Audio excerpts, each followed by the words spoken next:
the most leveraged, best use of money that I had in Chicago. And everybody wants return on investment, and everybody got that. And everybody put in $1, got $5 in return. Everyone has scarce resources now. And endowments got hit in the philanthropic community. No one has as much resources we need.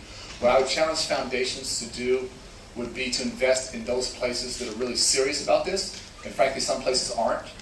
And this is not, trying to make it force this in. Again, we didn't force after-school programming into schools that weren't ready. And foundations can't force us into districts that aren't ready.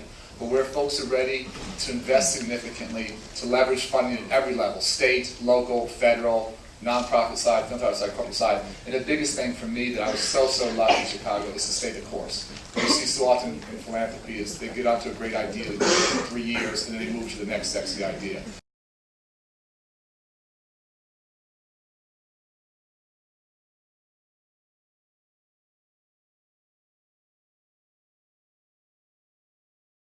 Those great nonprofits and social service agencies run schools from 3 o'clock to 9 o'clock. So it's all not just about more money, it's about reallocating money. Don't charge them rent, give them the building for $1, figure it out. Again, I'm not trying to make money off of this. And so I think this is really a very, very different mindset. I think in every community there are great nonprofits, there are great social service agencies, they're all working out of church basements and storefronts. Let's get them out of those places and let's co-locate services and get critical mass of things at a school. Again, these physical resources, these physical buildings, I just think are so extraordinarily valuable. And so what I think it takes is almost a mapping at, literally, you've got a lot of schools here in New York, but it's really mapping school by school. What are those community assets in that 3, 4, 5 block radius that we can bring into our, make sure they're real, make sure they're doing a good job. How can we bring them into our buildings and give them a chance to operate there? Take that 10 or 50% that they're spending on bricks and mortar and rent and put that all into kids and programming. And if you do that systemically, school by school, which is a lot of hard work, I think that's how we get there. But I think it's at that local level, really figuring out what those community assets are and saying, do you want to be part of the solution and do it together.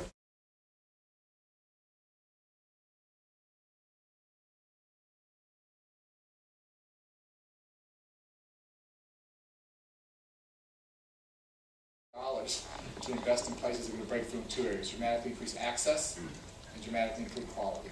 And really take this. This is glorified babysitting and not really getting where we need to go. Why I think this is so important, everyone who knows this, is that in education we all are in the catch-up game. We have universities doing way too much remedial classes. We have too many high schools making up for what didn't happen in elementary. Elementary making up for what didn't happen early. We have to get out of the catch-up game. If every child could hit kindergarten ready to learn and ready to read with the literacy and socialization skills intact, it would change the national conversation. So what we do for our, not just 3 and 4-year-olds, we're going now, our babies, our 1s and 2s and 3s. If we can get them ready to learn, ready to read, entering kindergarten, that changes everything. And we're going to try and invest in places that want to do that.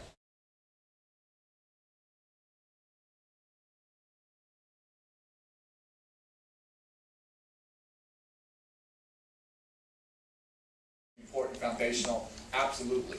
Is it the only thing we need to do? I would argue it's not the only thing we need to do. And again, how we provide kids with some sense of hope, how we provide kids with adults in lives who care about them.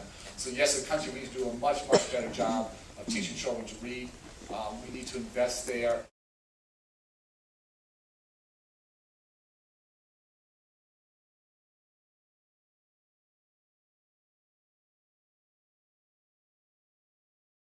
To me, again, this is where it's important for folks to think about. It's not just race to the top. We spend as a country, Title II money, over $3 billion a year on teacher professional development. If you ask teachers how much of that is benefiting them, you usually get some uneasy laughter. There's not a lot of bang for the buck there. So I think in everything we're doing, we have to reconsider how we're spending current scarce resources now to do it. The final thing I'll say, which is a little bit broader, one of the things I've worried a lot about is that I think every teacher today has to be a teacher of special ed. This idea of just having separate special education teachers dealing with these children in a closet, in the basement, doesn't work. Every teacher has to be